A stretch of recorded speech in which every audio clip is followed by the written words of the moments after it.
Steve Merchant, good to see you. Thanks. With us, the producer in the studio is Karl Pilkington, and he'll be doing the buttons. Yeah, you made a good effort there, but once again, got bored. Words are your enemy, Rick, and they defeated you once again. Just run out of steam with the sentences. Every week I think, well, I'm really going to make an effort now. I've chosen some records. Yeah. That's it. That's it. That's as far as it goes, isn't it? Yeah. Maybe you should write out what you're going to say at the top of the show. Write that out. Get a nice big crayon. I like to keep a little bit of, a little bit of something, a little bit of spark, a little bit of liveliness to it. Sure. How are you? Good to see you. Yeah, it's great. It's great to, it's great to be out of the house again. Yeah. Oh yeah, just, I was going to say, because we've been doing this, for a long time now with a little break, but XFM are bringing new listeners all the time. I've heard 4 or 5 a week. Really? Yeah. New listeners tune in to XFM 104.9. Beware. Yeah, yeah. And, we might take it for granted the people that know who we are, know who you are, know who Karl is. Sure.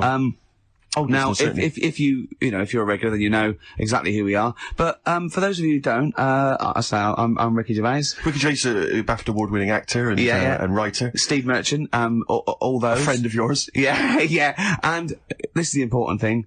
Karl Pilkington. Absolutely. Our producer. I say producer, he was the bloke who was lumbered with a job. When I said, listen, I used to run the desk in the old days. When I used to press the buttons and run the desk and everything. And now I said, listen, I've been on the telly. I do not press my own buttons. And Karl said, well, I don't really work weekends. And they went, well, you do if you want to keep your job. Absolutely. And we were lumbered with him. And then we discovered that he's not just a little dork, a little manky sort of idiot. Sure. He's got nice shirt. He's got, you know what I mean? He's got something else. Absolutely. He's got He brings another dimension, yeah. Yeah. And, he started having a little chat and we discovered that he had quite a lot to say. Well, I think you're absolutely right, and I think I was wondering maybe we should maybe play another tune, but after that, I just think we should re-familiarise our radio audience with Karl, and any new listeners, just somehow kind of let them get to know the real Karl again. Well, if you are new, you'll find that we like some old songs, some new songs, some chit-chat. We get serious sometimes, there's some tears and some laughter. Yeah. We kicked off with Oasis' new one, Little by Little. We're going to go back in time now to Iggy Pop and his Stooges with I'm Bored. Iggy Pop on board on XFM 104.9. I'm Ricky Gervais. Steve Merchant here. Yeah, little Karl Pilkington. Well, to reintroduce or introduce people for the first time to Karl, I think we should have a... Yeah, maybe sort of a quick Q&A, Karl, and we don't need sort of lengthy answers from you. We don't need lots of detail. It can be just a couple of sentences. Just to get a flavour of who you are. Yeah, so firstly, name obviously Karl Pilkington. Age, Karl? I'll be 30 next month. Really? This month? No, next. Where are we? I don't think we need to ask any more questions. We've done it. That's it. I think we've Welcome done it to the world of Karl Pilkington. I think. I thought it would take 3 or 4 I questions thought it was going to be at least, to really explain that was the first question.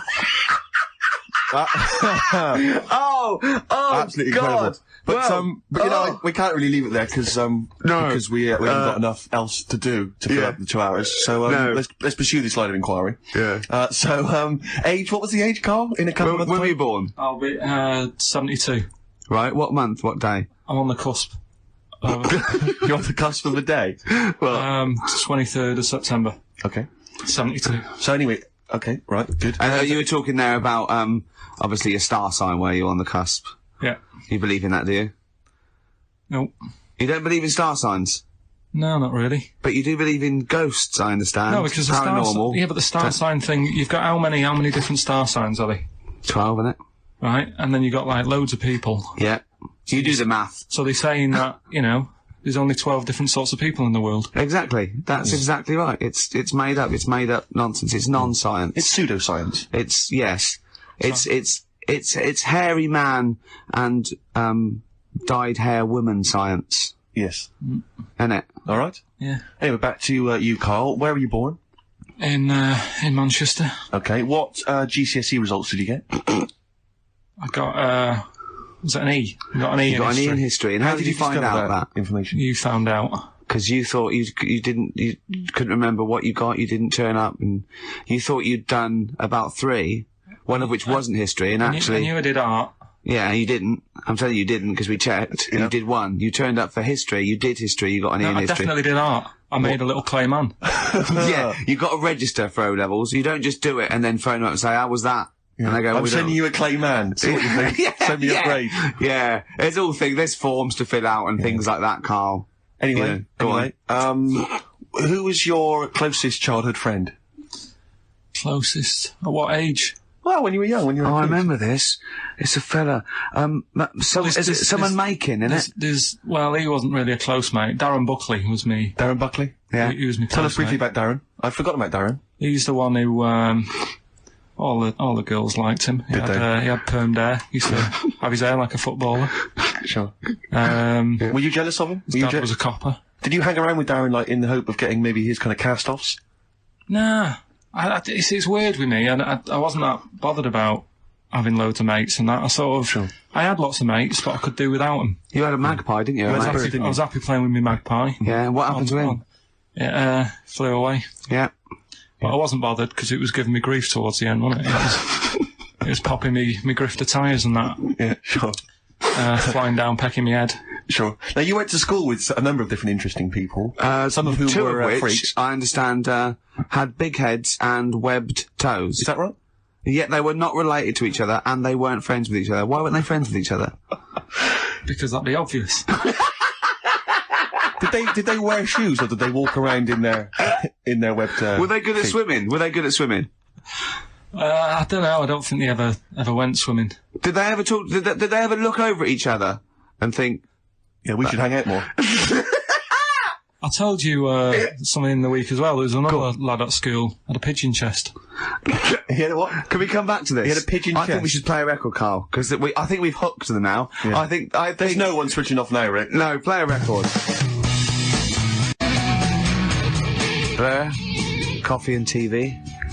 Carl, I said it's not the best Blur song when it was playing. You know, I don't want to diss it, but you know, it's not the best one. I mean, that's fact. Sure. You know, Yeah. Carl went like the video though, that little milk carton. Yeah. Bit sad. It's tragic, isn't it? He went, this is all to himself. I'm not even joining in. And then he went, yeah, but it's all right at the end. He goes to heaven. He finds a little girl milk carton. Just lives out a little thing and is that like you on your paper round, that little milk carton, walking around like that? I imagine you. Oh, people don't know about, if you just tuned in, Carl had a paper round. It's his favourite job ever. And he maintains it's the best job he's ever had. Isn't it, Carl? Go on. I don't know what's so weird about that. It's a paper round. Yeah, but look, forget It's not all the most that. fulfilling of jobs. Look at the way it works, right? You get it out of the way at the start of the day, so you got the rest of the day to yourself. That's the same as signing on. Your own boss. You know. Same as signing on. Well, you're not your own boss. The guy at the news agent's your boss. Yeah. Yeah. But That's great. You've proven me wrong there. Yeah. Yeah, that's great. Nah. Yeah. Nah, not really. Would that stand up in court? Well, you were found with the dagger. Nah. Was I? when are we playing the new game? Oh, Carl's got a new game. Carl's very excited. Oh, But we were talking about something before. Yeah, the well, record. the freaks used to go. You had people with big heads, two web feet, didn't hang around each other. That would be too obvious. You had a fella with a pigeon chest. Yeah, what's the story with the pigeon chest? Don't know how it happened. It was like it looked like somebody had sort of hit him on the back with a big hammer, and it had come out at the front. Yeah. And I've never seen it since. Could that have been the answer? What? Why he had it? Why had it? Possibly, I suppose, in your neck of the woods. Yeah. Don't know. Never asked him. It's just come back to haunt you, has it, the pigeon chest? No, it's just that you know, when you mentioned about kids at school, I forgot all about him. You're talking about the kids with the web feet and the big heads. Yeah. And I forgot about the little old The pigeon chest. pigeon lad. boy. Yeah, pigeon. Yeah. Well, listen, I'm a big fan of that TV show. It's on digital TV. A lot of people won't have it, but Inside the Actor's Studio with James Yeah. Lipton. Yeah. And he interviews lots of big Hollywood stars, and he always asks them these same questions at the end. Can I just run a few of them past you? Go on. Okay. So, if you could do any other profession other than the one you do now, what profession would you do? Can you just change that to apart from a paper round? Apart from a paper round. Oh. If you do any other profession, Carl. And it doesn't matter about like. It doesn't matter if you've got the skills or anything. In an ideal world, if you had the ability. Well, I think I'm about to buy somewhere, so I reckon something, you know, using tools and like doing a bit of plumbing and that. So a plumber. Well, sort of an all-rounder. Right. A handyman. Well, yeah. Yeah. I think, you know, you don't get paid that much, but it's useful, isn't it? So. But you could get your own show, couldn't you, with Carol Smiley eventually? Well, all that, but the money that you don't make, you save by not having to pay someone else to do the chores. Do you know what I mean? I don't know what that sentence meant. Right. Right. No. A plumber. How much is the average plumber on? The money you don't make, you save on not getting someone else to do it. No, just think of that. No, look, break that sentence down. Are there any... Sorry, Rick, but people who live in glass houses. Yeah. Anyway, let's just go back to Lipton quickly. We've got a couple to get through here. So, your favourite noise or sound? Favourite sound or noise? Ooh. Is it me?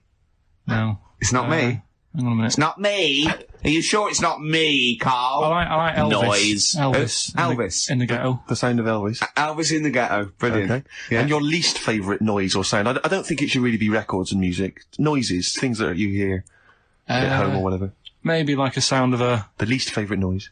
Least favourite. The sound of... Probably like... the sound of ghosts? Fire engines and that. Right. That's annoying. Except if your house was on fire, presumably. I think it's a bit unnecessary. You think they're just doing it to wind people up? I live on like a busy street and it's happening all the time, and it is like just sort of have a blast of it and people will hear it. You don't have to keep it going. Yeah, sure. Yeah. Sure. So that is pretty annoying. And if heaven exists, Carl, when you get to the pearly gates, what would you like God to say to you as He welcomes you into heaven? What would you like God to say to you? Who asks these? What shows this? It's a programme where celebrities are interviewed by a guy, an American interviewer, and he always asks these questions at the very end. What would I say to God? What would you say to God when, if you believed in heaven, and if heaven exists, when you eventually go up to heaven and you're welcomed in through the gates by in your God? Parker and your Stussy t-shirt and your...